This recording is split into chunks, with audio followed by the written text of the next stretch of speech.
Welcome dearest children. हमारा जो class 5th का area and it's boundary lesson का ये 4th पार्ट है फ्रेंड्स। और यहाँ पे हम देखेंगे कि किस तरह से आप थ्रेड के द्वारा डिफरेंट शेप्स बना सकते हैं, और ना ही सिर्फ डिफरेंट शेप्स बना सकते हैं, आप उनके एरिया और पेरीमीटर भी कैलकुलेट कर सकते हैं। तो पहले आपको करना ये है कि इस तरह से आपको स्केल पे कोई भी एक थ्रेड लेना है और उससे आपको इस तरह से 15 मीटर्स का लेंथ लेकर कट करना है, जो हमने कर दिया है ऑलरेडी। और अब ये थ्रेड को इसके ऊपर एडजस्ट करके एक कोई भी शेप बनाना है, सिर्फ एक नहीं 2-3 शेप बनाना है। तो इस तरह से आपने सपोज एक शेप बनाया, इसके अलावा आप दूसरे शेप्स भी बना सकते हैं, जैसे कि इस तरह से आपने शेप बना दिया। ये एक सर्कल नहीं है फ्रेंड्स, इस तरह से एक शेप बना दिया आपने। या फिर आप जैसे कि आपको ट्रायंगल का बनाने भी कहा गया है, तो आप इस तरह से ट्रायंगल बना दीजिए। या फिर आप रेक्टेंगल बना सकते हैं इस तरह से।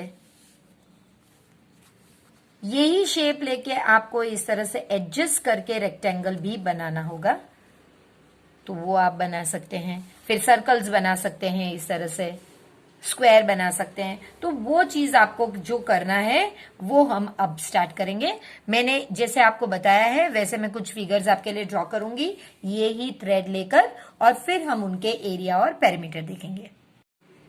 तो फ्रेंड्स इस तरह से कुछ फिगर्स बनते हैं। जैसे मैंने फिगर्स ए, बी और सी हमारी जो 15 सेंटीमीटर की रोप या थ्रेड थी उससे बनाई है।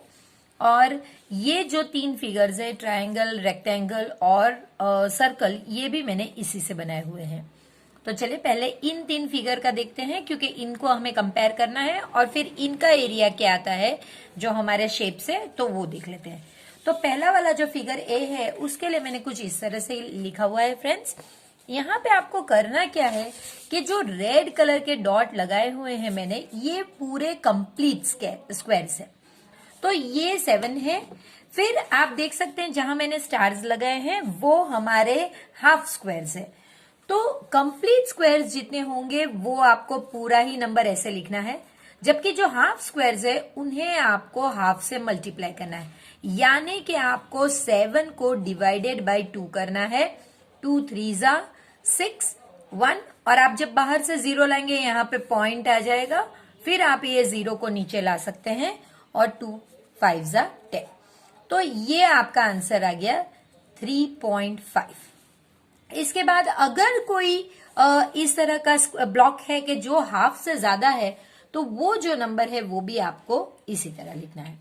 तो एरिया ऑफ फिगर, अब आपको ये जो 3 नंबर है इन्हीं को ऐड करना है। 7 प्लस 3.5 प्लस 3, सो 7 प्लस 3 10 प्लस 3.5 आपका 13.5 होता है।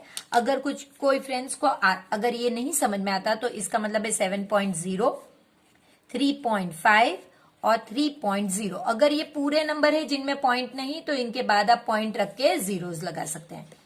5 और ये हो गया आपका 13। अब क्योंकि ये एरिया है तो हमारा यूनिट होगा सेंटीमीटर स्क्वायर। तो ये आपका पहले वाले का आंसर है 13.5 सेंटीमीटर स्क्वायर। अब फ्रेंड्स पेरीमीटर बहुत इंटरेस्टिंग है, क्योंकि ये हमने 15 सेंटीमीटर रोप से बनाया है, तो नेचुरली पेरीमीटर आपको थ्रेड वापस रख के कैलकुलेट करने की जरूरत नहीं। ये डायरेक्ट आप 15 सेंटीमीटर ले सकते हैं, क्योंकि उसी से आपने बनाया हुआ है। तो ये हो गया हमारा फिगर ए। अब इसी तरह अगर हम देखते हैं फिगर बी, तो फिगर बी में भी फ्रेंड्स मैंने आपके लिए फुल स्क्वायर्स जो है वो मार्क करके रखे हुए 1 2 3 4 5 6 और 7, ये वाला मैंने ले लिया है, तो ये है 7। तो 7 फुल स्क्वायर्स है। हाफ स्क्वायर्स आपके पास सिर्फ 5 है जो मैंने स्ट्रिक करके रखे हुए हैं, और मोर देन हाफ आपके पास 3 है। तो यहां 7 के लिए 7 ही आएगा, यहां 3 के लिए 3 ही, और ये आप मल्टीप्लाई जब हाफ करके साथ करेंगे, यानी कि 5 डिवाइडेड बाई 2 करेंगे, तो ये आंसर आएगा 2.5। 7 प्लस 3 10 प्लस 2.5, सो ये आपका हो जाएगा 12.5। ये एरिया है तो नेचुरली यहां पे सेंटीमीटर स्क्वायर होगा। और पेरीमीटर आपको कैलकुलेट करने की भी जरूरत नहीं, क्योंकि हमने 15 सेंटीमीटर रोप से किया है, तो 15 सेंटीमीटर। अब हमारा जो लास्ट फिगर है जो इस शेप में है वो फिगर सी है। उसके लिए भी हमने ऐसे ही किया हुआ है। फुल स्क्वायर्स हमारे 1 2 3 4 1 2 3 4 है। हाफ स्क्वायर्स जो है हमारे 1 2 3 4 और 5 है। ये वाला मैंने नहीं गिना क्योंकि मैंने यहां उसे ले लिया है। और अगर आप मोर देन हाफ देखें तो वो 1 2 और 3 है। तो ये मैंने इस तरह से कुल लिया हुआ है। सॉरी, ये 1 और 2 है और ये 3 है। ठीक है, तो देखिए इस तरह से ये जो फुल स्क्वायर्स है ये ऐसे ही जाएंगे, ये हाफ मोर देन हाफ भी ऐसे ही जाएगा। ये डिवाइडेड बाय 2 आप डायरेक्ट लिख सकते हैं या फिर आप लिख सकते हैं 5 मल्टीप्लाई बाय हाफ, दोनों का मीनिंग सेम ही है। तो ये आ जाएगा 2.5। अब यही नंबर आप इस एरिया के लिए ऐड करेंगे।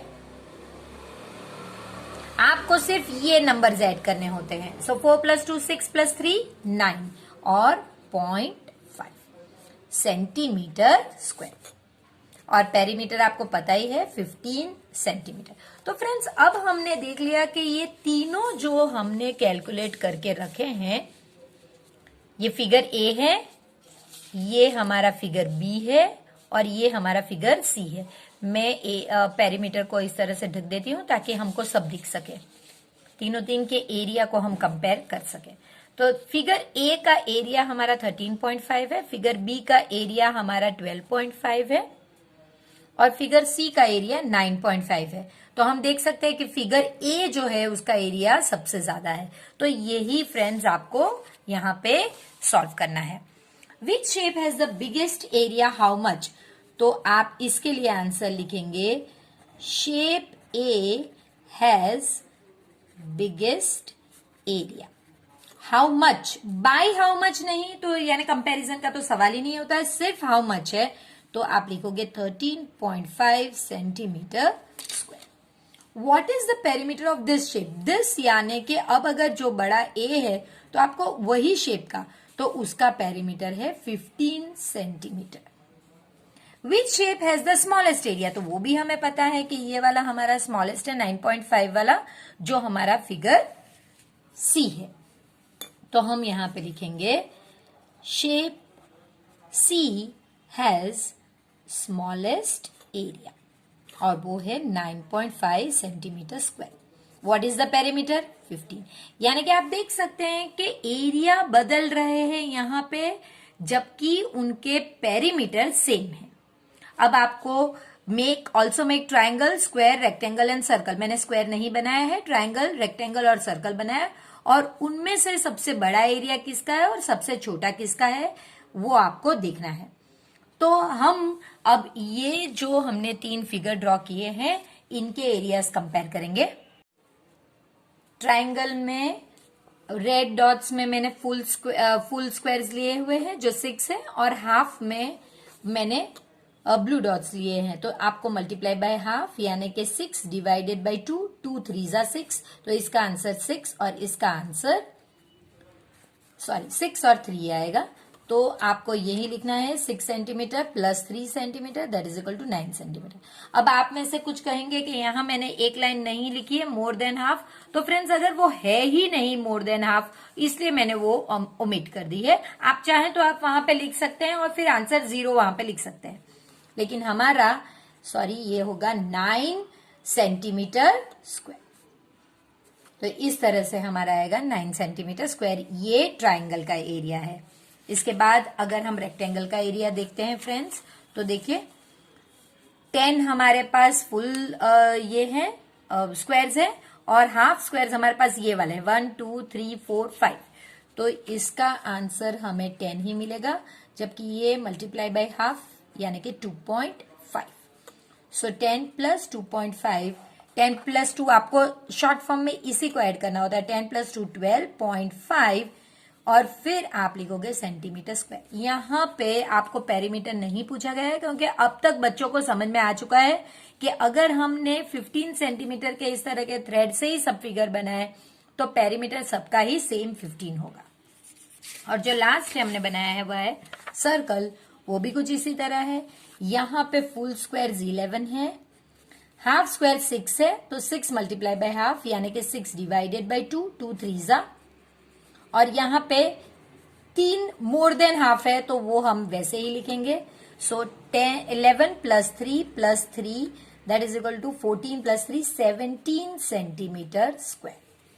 तो अब आपसे पूछा गया है कि तीनों तीन एरिया में, जैसे कि ये ट्राइंगल है, इसके बाद ये हमारा रेक्टेंगल है और ये सर्कल, तो सबसे बड़ा कौन सा है? तो आप देख सकते हैं कि सर्कल का एरिया बड़ा होता है कंपेयर टू दिस, इस केस में, और यही चीज हम नेक्स्ट एक्सरसाइज में भी सीखने वाले हैं। तो ये सर्कल का एरिया बड़ा है 17 सेंटीमीटर और सबसे छोटा जो है वो हमारा ट्राइंगल का है। तो फ्रेंड्स यही आपको यहाँ पे लिखना है। जो लास्ट क्वेश्चन है उसे आप सॉल्व कीजिए। Which shape has the biggest area? Circle has the biggest area. कितना वो पूछा नहीं गया है। And which shape has the smallest? And triangle has smallest area. Friends, दो ब्यूटीफुल लेक एक विलेज में है और ये दोनों ही लेक में बर्ड्स आ सकते हैं, लेकिन क्या हो रहा है कि वहां की विलेज पंचायत ने ये सोचा है कि ये लेक में जो बोटिंग करने के लिए टूरिस्ट आते हैं, क्योंकि ये पिकनिक स्पॉट्स हैं, तो उससे जो बर्ड्स इनके पेरीमीटर पे यहाँ अगर रहते हैं तो वो नहीं आएंगे, क्योंकि मोटर बोट से उनको खतरा हो सकता है, उनकी आवाज से वो डिस्टर्ब हो सकते हैं। इसलिए तो ये डिसाइड किया गया है कि जितना बड़ा पेरीमीटर होगा उतना ही वो बर्ड्स वहां पे आ सकेंगे। अब आपके लिए स्केल भी दिया गया है कि यहाँ पे जो 1 सेंटीमीटर है, यानी हम जानते हैं कि ये 1 सेंटीमीटर बाय 1 सेंटीमीटर, एक्चुअली में ये 1 किलोमीटर बाय 1 किलोमीटर है।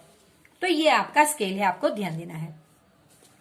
तो पहले आपसे कहा गया है पहले क्वेश्चन में, how many centimetre is the length? आपको सेंटीमीटर में ढूंढना है of the boundary of the lake A in the drawing. Friends, इसके लिए नेचुरली अगर इस तरह की कुछ बाउंड्री हो तो आपको कंपलसरी एक थ्रेड यूज करना होगा, वरना आप इसका सही में आंसर नहीं ला पाएंगे। तो चलिए हम शुरू करते हैं। यहां से हमारा ये जो थ्रेड है यही हम यूज करेंगे, क्योंकि ये हमारा 15 सेंटीमीटर का थ्रेड है। हम इसकी बाउंड्री पे इस तरह से इसे रखते जाएंगे, जहां पे 15 सेंटीमीटर खत्म होता है, फिर से हम वहां से सेकंड टाइम स्टार्ट करेंगे। तो ये हमने, देखिए इस तरह से आप करते जाएंगे तो यहाँ पे आपका 15 सेंटीमीटर खत्म हो रहा है। आप यहीं से फिर से शुरू कर सकते हैं।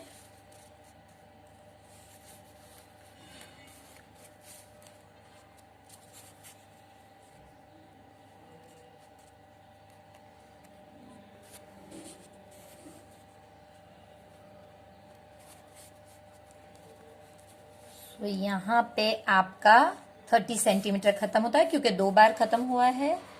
यहीं से शुरू कर देंगे।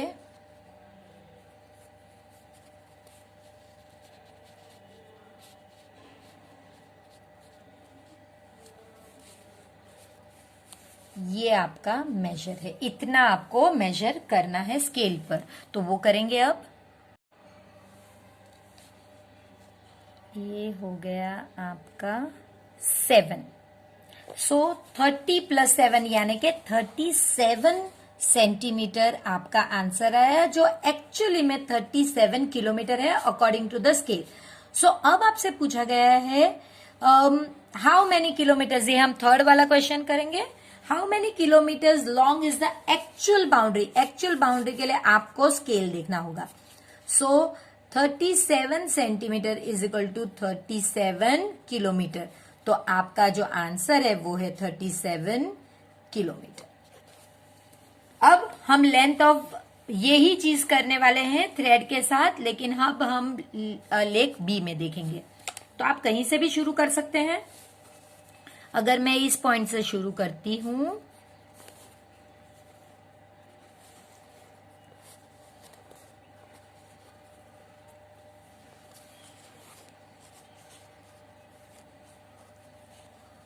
ये मेरा 15 हुआ है यहाँ पे।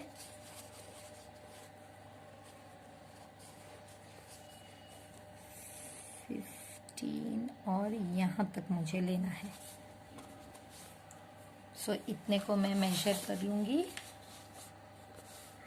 ये हो गया मेरा 6, 15 और 6, ये एग्जैक्ट 6 है, तो 15 और 6 21, ये हो गया 21 सेंटीमीटर। तो एक्चुअल अगर आपको किलोमीटर में कहा जाए तो वो 21 सेंटीमीटर यानी 21 किलोमीटर है। A longer boundary around the lake will help more birds to lay their eggs. So which lake should be kept for the birds? देखिए, एक लेक में हम जो टूरिस्ट को आने ही नहीं देने वाले हैं, तो वो 37 किलोमीटर वाला होना चाहिए या 21 किलोमीटर। लंबी बाउंड्री जो है यानी कि पेरीमीटर, ये लेक ए का है, इसलिए इसका आंसर होगा lake A. Which lake should be used for boats? तो बोट्स हम लेक बी में जो छोटा वाला है उसमें हम अलाउ कर सकते हैं। जो लास्ट क्वेश्चन है फ्रेंड्स, वो नेक्स्ट पेज पे है 157 पे। उस पे कहा गया है find the area of the lake B, यानी सिर्फ लेक बी का आपको एरिया ड्रॉ करना है। स्क्वायर सेंटीमीटर में आपको इसका एरिया ढूंढना है और कहना है कि what is its actual area in square kilometre. तो नेचुरली पहले तो हमें स्क्वायर सेंटीमीटर में ही मिलेगा। एरिया अगर ढूंढना है फ्रेंड्स तो कंपलसरी आपको अंदर के बॉक्सेस इस तरह से लिखने होंगे। तो फुल बॉक्सेस मेरे लिए 15 है, हाफ बॉक्सेस 9 है और मोर देन हाफ 3 है। मैंने इस तरह से इनको पहले काउंट करके रखा हुआ है। तो अगर फुल बॉक्सेस है मैं 15 के 15 ही लिखूंगी, यहाँ पे मल्टीप्लाई बाय हाफ, यानी कि इसका मतलब है 9 डिवाइडेड बाय 2। तो ये हो गया 4.5 और ये हो गया 3, जैसे है वैसे ही। मैं फिर से एक बार बता देती हूं, अगर कोई फ्रेंड्स को ये डिवाइड करते ना आए तो 2 4 जा 8, 1 बचता है बाहर। अगर आप 0 लाएंगे, पहले आप यहाँ पे पॉइंट रखेंगे, फिर आप 0 को यहाँ लेके 2 5 जा 10 कर सकते हैं। तो ये आपका आंसर आ गया 4.5। अब आपको 15 प्लस 4.5 प्लस 3 आप ऐड करोगे तो आपको ये नंबर्स ऐड करने, क्योंकि 0.5 एक ही में है तो ये शॉर्टकट ट्रिक है, जरूरी नहीं कि ये राइट हो। आगे चल के अगर बहुत ज्यादा पॉइंट वाले होंगे तब फिर पैटर्न बदल जाती है। 15 प्लस 4 19 प्लस 3 22 और वो जो 0.5 बचा हुआ है वो, तो आप 22.5, और क्योंकि ये एरिया हमने बॉक्स में से बनाया है तो सेंटीमीटर स्क्वायर। अब हमें कह दिया गया है स्केल में कि हर एक सेंटीमीटर 1 किलोमीटर के बराबर है, तो एक्चुअल एरिया जो होगा वो होगा 22.5 किलोमीटर स्क्वायर। तो यही चीज अब हम हमारे आंसर्स में लिखेंगे। क्वेश्चन आपसे पूछा गया है find the area of the lake be on the drawing in square centimetre. तो ये आपका हो गया 22.5 सेंटीमीटर स्क्वायर। फ्रेंड्स, आपको पूरा ही कैलकुलेशन बताना है, जो मैं हमेशा आपको पेपर्स में बताती हूँ वो आपको लिखना होगा। What is its actual area in square kilometre? 22.5 kilometre square. अब ये बहुत इंटरेस्टिंग है, एक किंग की स्टोरी है जिसके लिए 2 कारपेंटर्स छेगू और अनर, ये दोनों इसके लिए एक बहुत बड़ा ब्यूटीफुल बेड बनाते हैं। और अब किंग उस बेड से इतना सेटिस्फाइड और हैप्पी है कि उसने डिसाइड किया गया है कि ये दोनों को इनाम देगा। तो चेगू को वो कहता है कि I am very happy with your work, और एक 10 मीटर वायर उसने दे दिया चेगू को। बोले अरे सॉरी 100 मीटर वायर दिया उसने, इस तरह का एक 100 मीटर वायर दे दिया और छेगू से कहा कि आप इससे कोई भी मेजर का रेक्टेंगल बनाइए और जितना रेक्टेंगल का एरिया होगा उतना लैंड में आपको दे दूंगा। तो छेगू ने पहले 10 बाय 40 का रेक्टेंगल बनाया, तो उसका एरिया 400 स्क्वायर मीटर्स आया। कैसे किया फ्रेंड्स? तो चलिए देखिए, अगर ये लेंथ है तो लेंथ आपकी 40 मीटर है और ब्रेथ आपकी लेंथ हमारी 10 मीटर है और ब्रेथ हमारी 40 मीटर है। तो अगर आपको एरिया ढूंढना है तो आपको फॉर्मूला पता है, लेंथ इनटू ब्रेथ। तो आपका लेंथ कितना है फ्रेंड्स? 10 मल्टीप्लाई बाय 40, 4 1 जा 4, सो 400 400 और क्योंकि ये दोनों मीटर है तो मीटर स्क्वायर। फिर उसने एक दूसरा रेक्टेंगल बनाया, ये वाला रेक्टेंगल 10 बाय 40 का था। दूसरा रेक्टेंगल उसने जो बनाया वो 30 बाय 20 का है। तो अब लेंथ उसकी 30 है और ब्रेथ उसकी 20 मीटर है। तो कैसे करेंगे आप? एरिया की अगेन आप फॉर्मूला लगाएंगे, लेंथ इंटू ब्रेथ, 30 इंटू 20, 3 2 जा 6 और 00 और मीटर स्क्वायर। तो इसका area, what is its area? 600 metre square. Is it more than the first rectangle? Yes, it is more by, ये 600 है और ये 400 है, तो 200 मीटर स्क्वायर से वो ज्यादा है। What other rectangles can he make with 100 meter of wire? Friends देखिए, 100 मीटर जो वायर है उससे अगर उसे रेक्टेंगल बनाना है तो आपको सिर्फ ये और ये चीज ही पता होनी चाहिए। ये नीचे का अगर आपको पता नहीं है तो भी चलेगा, यानी कि ये दो चीज पूरे रेक्टेंगल का आधा मेजर है ना। तो अगर आपको 100 मीटर्स का बनाना है तो एक्चुअली में आपको सिर्फ 50 मीटर्स, 100 डिवाइडेड बाय 2, क्योंकि आधा ही आपको आना चाहिए 50, आपको सिर्फ ये दो भाग में 50 मीटर्स आनी चाहिए। तो देखिए, अगर मैं यहाँ पे 10 लेती हूं तो यहाँ पे 40, दो मिला के 50 हो गए। अगर मैं यहाँ पे 20 लेती हूं तो यहाँ पे 30, देखिए। फिर अगर मैं यहाँ पे 5 लेती हूं तो यहाँ पे 45। दूसरा, अगर मैं यहाँ पे 25 लेती हूं तो यहाँ पे 25, ये स्क्वायर बन जाएगा। वैसे रेक्टेंगल पूछा गया है तो ये टेक्निकली तो रॉन्ग है, लेकिन ये भी हो सकता है। फिर उसके बाद मैं क्या ले सकती हूँ, यहाँ पे 15 और यहाँ पे 35 ले सकती हूँ। देखिए, आपको टोटल करके 50 करना है, तो उसके पास बहुत सारे ऑप्शन है, इससे भी बहुत ज्यादा है। ये हमने सिर्फ 5 ऑप्शंस चेक किए हैं। तो वो सबसे बिगेस्ट एरिया किस में मिलेगा वो आपको ढूंढना है। तो अब क्या होता है ना कि जब भी वो ढूंढता है उसका आंसर ज्यादा नहीं जाता, जबकि वो ऐसा कहता है कि उसे 800 स्क्वायर मीटर्स वाला इतना लैंड उसे चाहिए। तो उसकी बीवी जो है ये बहुत इंटेलिजेंट है, वो कहती है कि हम क्या कर सकते हैं कि आप जो है ये 100 मीटर की रोप से आप रेक्टेंगल बनाना बंद कीजिए, आप इससे सर्कल बनाइए। जब आप इससे सर्कल बनाओगे तो एरिया बढ़ जाएगा।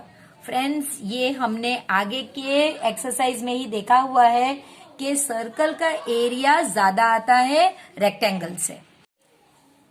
चलिए, अब हम ये क्वेश्चंस का आंसर्स लिखते हैं। What other rectangles can he make? तो फर्स्ट ऑप्शन, लेंथ वो 15 ले सकता है और ब्रेथ 35 मीटर्स ले सकता है। सेकंड, लेंथ वो 25 मीटर्स ले सकता है, ब्रेथ भी 25 मीटर्स ले सकता है, जो एक्चुअली में रेक्टेंगल नहीं है, मैं फिर से आपसे कह रही हूँ। थर्ड, वो लेंथ जो है वो 45 मीटर्स ले सकता है और ब्रेथ जो है वो 5 मीटर्स ले सकता है। तो ये ऑप्शंस वो चूज कर सकता है। अब जो लास्ट क्वेश्चन छेगू के बारे में है वो है, why did Chhegu not choose a rectangle? Because it would be difficult to divide length and breadth such that he would get area of 800 metre square. यानी कि डिफिकल्ट हो जाता है लेंथ और ब्रेथ को इस तरह से डिसाइड करने में कि एरिया उसे ये मिलता। आप इसकी जगह पे ये भी लिख सकते हैं कि it would be difficult to get an area of 800 metre square and then decide what length and breadth one could get. So अब उसने डिसाइड कर लिया है कि वो सर्कल ड्रॉ करेगा और उसमें से उसको लैंड मिल जाएगा। तो छेगू को अल्टीमेटली 800 स्क्वायर मीटर लैंड मिलेगी। अब जो अनर है उससे तो मिलने वाला है गोल्ड। तो कितना गोल्ड मिलेगा, चलिए देखते हैं। फ्रेंड्स, अनर ने जो गोल्ड वायर, उसे गोल्ड वायर मिलने वाला था, तो उसने पहले 800 बनाने के अलग अलग, क्योंकि 800 स्क्वायर मीटर लैंड ही दोनों को होनी चाहिए, तो अगेन उसने 800 के लिए पहले कुछ इस तरह लिया जिसमें लेंथ 40 है और ब्रेड 20 मीटर है। तो उसे गोल्ड वायर कितना मिलेगा? गोल्ड वायर फ्रेंड्स जो है वो यहां पे है, इसे गोल्ड वायर मिलने वाला था जबकि छेगू को लैंड मिलने वाली थी। तो गोल्ड वायर यानी के पेरीमीटर ऑफ लैंड, जो भी पेरीमीटर होगा वो गोल्ड वायर होगा। तो वो फॉर्मूला होगी 2 मल्टीप्लाई बाय, क्योंकि ये रेक्टेंगल है, लेंथ प्लस ब्रेथ। तो आप देख सकते हैं 2 मल्टीप्लाई बाय 40 प्लस 20, यानी कि 2 मल्टीप्लाइड बाय, इसका आंसर आपको पहले लेना होगा 60, तो ये हो गया आपका 120 मीटर। फिर उसने सोचा कि सिर्फ 120 मीटर मुझे मिलेगा, चलो अब मैं 80 की लेंथ लेता हूं और ब्रेथ जो है ये मैं 10 की लेता हूं। अगेन आपको पेरीमीटर की ही फॉर्मूला लगानी होगी। Perimeter of wire is equal to 2 multiply by length plus breadth. 2 multiply by length तब आपका 80 प्लस 10, सो 2 मल्टीप्लाई बाय, इसे पहले सॉल्व कीजिए, 90, 9 2 जा 18, सो 180 मीटर। अब उसने सोचा कि देखो मैं लेंथ लंबी करूं और ब्रेथ छोटी करूं तो ही मुझे फायदा है। तो लास्ट में उसने क्या किया, लास्ट नहीं सेकंड लास्ट में उसने 800 की लेंथ ली और सिर्फ 1 मीटर की ब्रेथ ली।